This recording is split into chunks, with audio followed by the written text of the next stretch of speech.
যারা হাইপারটেনশনে ভুগছেন তাদের ক্ষেত্রে আজকে 3 স্টেপ ফর্মুলা AMP, লাস্টের পি পর্যন্ত ওয়েট করবেন, কারণ পি ভীষণ ইম্পর্ট্যান্ট আপনার লাইফে। প্রথম এ মানে অ্যাবডোমিনাল ব্রিদিং। আমরা কত রকমের ব্রিদিং নিই?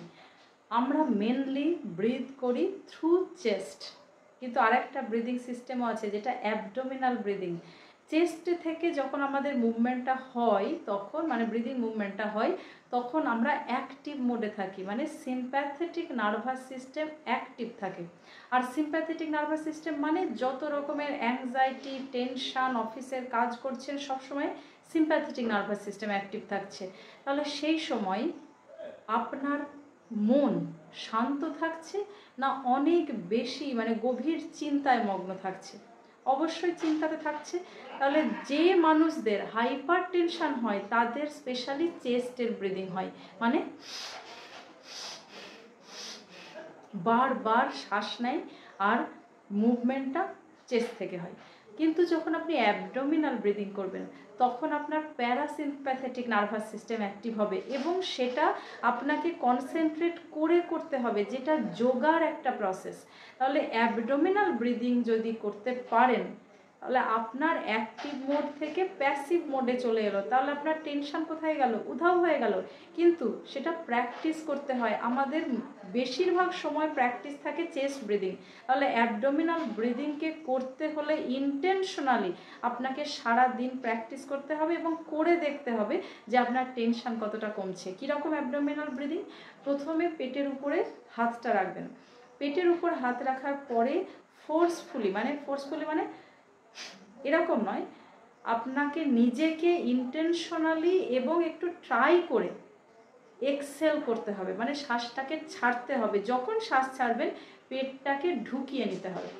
পেট ঢুকিয়ে নিলে অটোমেটিক যখন শ্বাস নেবেন তখন পেট ফুলে উঠবে। কীরকম?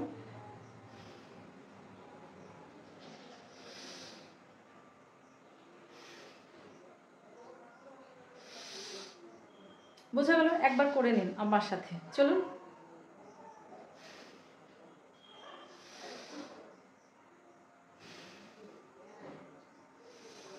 দেখবেন কনসেন্ট্রেশন আপনার অ্যাবডোমেনের দিকে থাকছে আর আপনার যে চিন্তা ছিল সেটা কোথায় গায়েব হয়ে গেছে আপনি বুঝতেই পারবেন না। তাহলে কি করবেন? অ্যাটলিস্ট প্রতি 1 ঘন্টা কি 1.5 ঘন্টা অন্তর অন্তর ইন্টেনশনালি মানে নিজে থেকে অ্যাবডোমিনাল ব্রিদিং করবেন অ্যাটলিস্ট 3 মিনিট। এটা করে তারপরে দেখুন যে আপনার কি কন্ডিশনটা হয়। কেমন? তারপরে কি হলো? এম মানে ম্যাগনেশিয়াম প্রেশারকে কন্ট্রোল করতে ভীষণ সাহায্য করে। কিসে থাকে?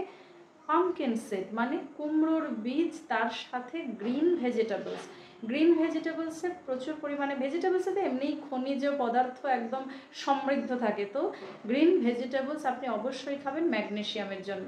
আর নাম্বার 3 পি কি? পি হচ্ছে প্রলং ফাস্টিং।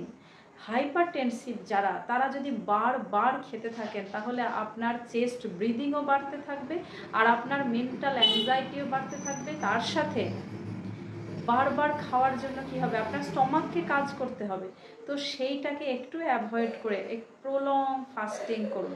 প্রলং ফাস্টিং কি একদিনে পসিবল না? যদি কারোর প্রলং ফাস্টিংয়ে কোনো অসুবিধা থাকে তাহলে অবশ্যই এই ভিডিওর নিচে কমেন্ট করবেন ফাস্টিং। আমরা আপনাকে শিখিয়ে দেব যে কি করে আপনি বহুক্ষণ ধরে ফাস্ট করতে পারবেন। কেমন? ভালো থাকুন, সুস্থ থাকুন আর শেয়ার করুন ভিডিওটা, কারণ হাইপার টেনশন তো জানেনই যে কি পরিমাণে হয়ে আসছে আর কতটা পরিমাণে আগামী দিনে বাড়তে চলেছে। এই টিপসগুলো অবশ্যই ফলো করবেন। Thank you.